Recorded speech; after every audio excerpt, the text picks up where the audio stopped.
આપણે વાત કરીએ તો સમગ્ર રાજ્યની અંદર 1 જૂનથી રાશનની દુકાનો જે છે એની અંદર અનાજનું વિતરણ નહીં થાય. 1 જૂનથી એવો નિર્ણય લેવામાં આવ્યો છે કે ગુજરાત ફેર પ્રાઇસ શોપ અને કેરોસીન લાયસન્સ હોલ્ડર એસોસિએશન છે એમને નિર્ણય લીધો છે કે 1 જૂનથી બધી જ દુકાનો જે છે એ બંધ રહેશે. કારણ કે ઘણા બધા લોકોએ 100% કેવાયસી છે એ નથી કર્યું. એટલે કે રાજ્યની અંદર જો 100% કેવાયસી થઈ જાય ત્યારબાદ જ રાશન વિતરણ છે એની સુવિધા અમલમાં મૂકવાનો સરકારે નિર્ણય કર્યો છે. હજી ઘણા બધા લોકો એવા છે કે જેમને 100% કેવાયસી છે એ કરેલું નથી.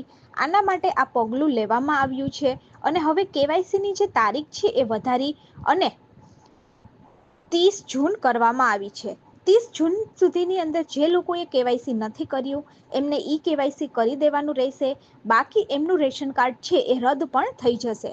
તો આવી રીતે સમગ્ર રાજ્યની અંદર 1 જૂન એટલે કે આજથી રાશનની દુકાન ઉપર અનાજનું વિતરણ છે એ નહીં થાય. તો જો તમે પણ ઈ કેવાયસી નથી કર્યું, મફત અનાજનો લાભ લેવા માંગો છો તો તમારે ઈ કેવાયસી આજે જ કરી લેવું જોઈએ. ઈ કેવાયસી તમે માય રેશન એપ્લિકેશન અથવા તો ઓફલાઈન નજીકની દુકાને જઈ અને કરી શકો છો.